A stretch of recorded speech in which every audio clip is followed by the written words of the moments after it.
after 1980. So they can't go back and look at Tamir. They can't go back. Yes, Obama effectively protected the police. This is what black folks do. That's why y'all need to stop clapping when laws get passed until you understand the fine details of the law. Brothers and sisters, if you have children between the ages of 11 and 17, I have the second annual Black College and Consciousness Tour. Mark your calendars, June 28th to July the 12th. June 28th to July the 12th, 14 days and 14 nights with your 11 through 17-year-old boys and girls. Last year, we left from New Jersey. We took them to the Malcolm and Betty Shabazz Center, which is the Audubon where Malcolm was murdered. We took them to the world-famous Apollo Theater. We took them to Ferncliff Cemetery to pour libations at the grave of Dr. Khalid Abdul Muhammad, Malcolm X, James Baldwin, Paul Robeson, Dr. Yusuf bin Yakinen, young Malcolm Shabazz. They're all in the same cemetery. And then we took them up to Auburn, New York, to the Harriet Tubman house where she lived. And then we poured libation at her grave and went over to Rochester and did the same at Frederick Douglass's grave in New York. And then we came down to Philadelphia to the Black African Holocaust Museum, the only museum in America dedicated to our enslavement. And then we came on down to Baltimore. Well, before Baltimore, we hit up Lincoln and Cheney, our two oldest HBCUs. And then we came to Baltimore, we did Coppin and Morgan and Bowie. And then we did the Great Blacks and Wax Museum, the Harriet Tubman Hometown Tour in Bucktown, the Underground Railroad Tour Eastern Shore, and then we came to the Benjamin Banneker House, and then we did Howard University. And then we went on down to Jerusalem, Virginia, where on August the 21st, 1831, a black preacher, on my birthday, August the 21st of 1831, a black preacher said God inspired him to slay your enemies, to slay the serpent with his own weapons. And they went from house to house, Hark, Will, Travis, Nat, and they eliminated anything white they came across. Birds, mice, ticks, fleas.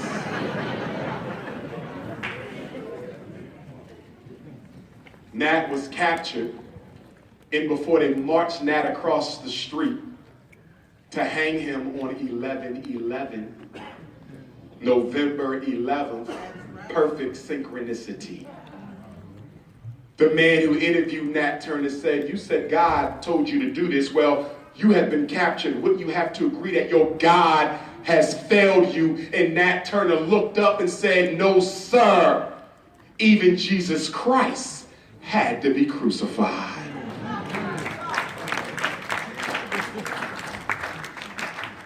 When they caught Denmark Vesey in Richmond, Virginia, the year Nat was born, 1800, when Denmark Vesey was pronounced guilty of inspiring a slave revolt, and they told him, "Do you have any last words?" He said, "Yeah. Only thing I'm asking for is for my execution to be delayed so I can die with my brothers." Brothers and sisters, we don't come from cowardly people. No, we don't. No, we come from people who went to their death gladly so we could live. And then we went to Dorney Park and Great Adventures, and we played paintball in the park, and we went to the movies, and we ate at different restaurants, and at the evening in the hotel room, brothers and sisters, we did seminars on different things that's important for our kids doing well in school: peer pressure, fatherlessness, conflict resolution, white supremacy, African history and culture. That was last year. This year, we're leaving from Atlanta, so you got to get your child to Atlanta. You can fly him, Amtrak, Megabus, Greyhound. Atlanta, we're going to do the South Tour. Now we're going to do Morehouse, Clark, Spelman. We're going to do the Dr. King Center the Oyotunji African Village, the Charleston Civil War Trail, the South Carolina Slavery Tour, the National Civil Rights Museum, the Selma Holocaust Museum, the Birmingham Civil Rights Institute, the George Washington Carver Museum at Tuskegee. If you got a son or daughter between 11 and 17, I pray to God you didn't spend all that money on Christmas gifts. Because your son or daughter need to be with Dr. Umar this summer, getting that black college, black consciousness experience, becoming unapologetically African. Yeah. But let me say this, Detroit. Don't send your child with me this summer unless you're ready for them to be revolutionized. Because I promise you that 11 to 12-year-old boy will come back home, kick open your door, and say, Mama, take that weave off your damn head!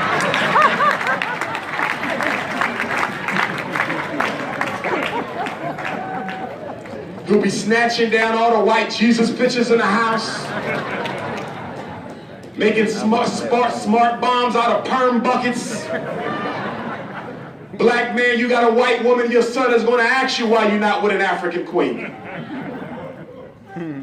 So if I can do that in 14 days, imagine what we'll be doing with 180 when we get that Frederick Douglass Marcus Garvey Academy.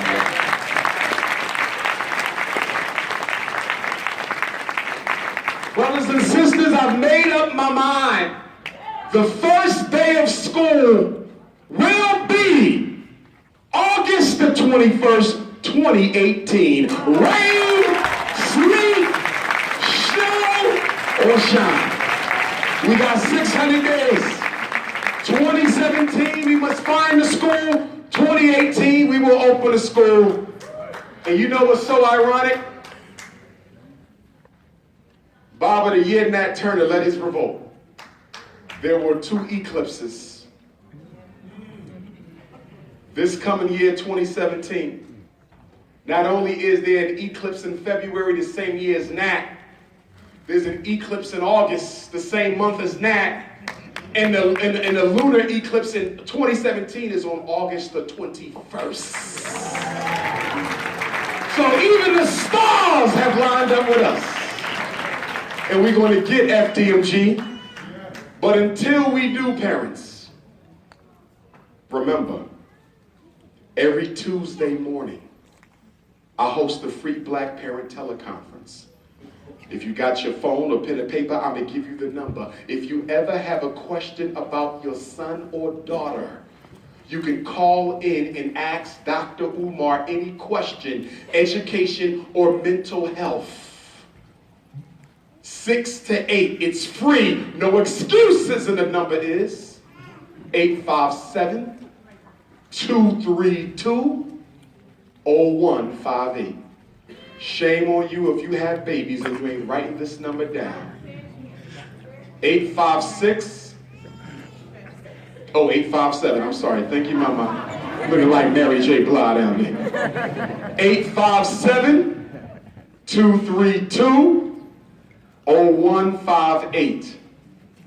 The access code, 870-864-pound. Access code, 870-864-pound. Phone number once more, 857-232-0158. Never again in Detroit will I hear one of y'all say they wanted to do something to my children and I didn't have nobody to go to. Never again will you tell me they wanted you to put that boy on medicine and you didn't know what to do. Never again will you say your son was brought up for expulsion and you had nobody to turn to. I've been doing this for 3-4 years every Tuesday except when I'm traveling. So you always got Dr. Umar if you ain't got nobody else. Yes. 6 to 8, Tuesday morning. Eastern Standard Time, 857-232-0158, 870-864-pound. Now I'm going to give you my cell in case some of you have learning disabilities and you weren't able to get the full number. You can text me for it and I'll send you the full number in code. My number is 215-989-9858. I repeat, 215-989-9858. Once more, 215-989-9858. Brothers and sisters, y'all know I started the National Independent Black Parent Association in Baltimore this past May. We had our second conference in Houston this past September. We're having our third conference in San Diego next month, Friday and Saturday, January 27th and 28th, and I hope to God that some of you from Detroit care enough about our children to meet us at the Black-owned World Beat Cultural Center in San Diego for 2 days so you can get that training from Dr. Unar Johnson and come back and help Sister Julie, who's the host tonight, run that Detroit chapter. Where you at, Sister Jules? Raise your hand. Where's she at? She stepped out. But if you want to be down with the Parent Association, 7 committees, Detroit. Special ed, to keep our kids out of special ed. How many black kids in special ed in Detroit? How long are they in? What are the schools doing with the special ed money? Because you know special ed is a business. You know special ed is a racket. You know special ed is a hustle. Do you know every time I put a kid in special ed, the school gets a welfare check at the end of the month? Special ed is money, baby. One kid is worth 7,000. How much is 7,000 kids worth? How many black kids in special ed in Detroit? What is that bill and budget? We got to get organized. How many black kids were suspended from school in Detroit last year? How many were expelled from school last year? We're going to have a homeschool committee. Who wants to homeschool their children but need some help? We got to organize all these hands in here. And then we're going to have a parent advocacy committee so some of you can be trained with the knowledge to accompany any parent into a school meeting when they have to go, because you don't go alone. And then there will be a social support committee to help our parents, an economic committee to investigate how they spend the money, and a policy committee to change the rules. Marcus Garvey said, the greatest weapon used against the Negro is this organization. Stokely Carmichael said, if you organize a little, you get a little done. You organize some, you get some done. If you don't organize at all, you don't get anything done. Brothers and sisters, if you've never been to Africa, you know I take a trip there 2 weeks every summer. This past summer, we did South Africa and Senegal. They loved it. This coming summer, 2 weeks, last week in July, first week in August. Last week in July, first week in August, we're going to do East Africa. I'm working on Kenya, Malawi, Uganda, Tanzania, or Ethiopia. We're going to do 2. Because there's a lot of history on the east side that we don't really study. I don't like to do too much Egypt and too much Ghana, although we do them because those are the only 2 countries most Hoteppers know about. Africa is 2 countries, Ghana and Egypt.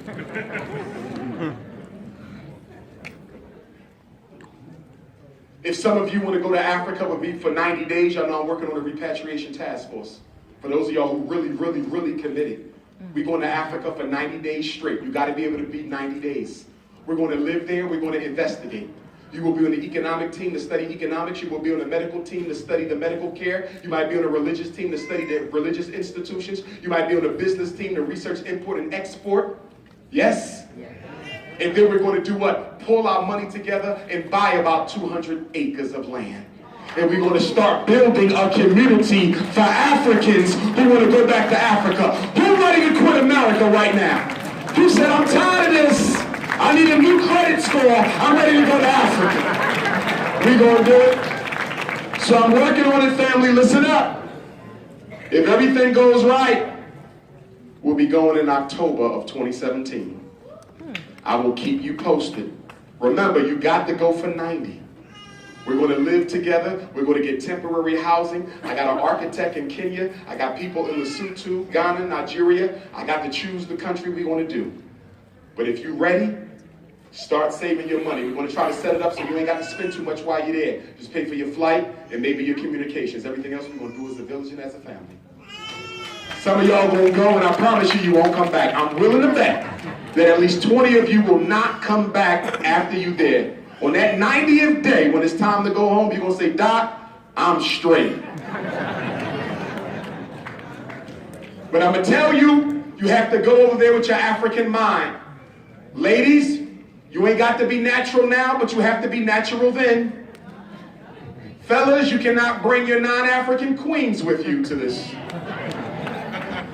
No basketballs or cell phones or video games. We're going to help, not to hurt and condition. So you got to have your African mind, but this is serious. We haven't had a major repatriation task force since Garvey. We're about to do it, and you're invited to be a part of that.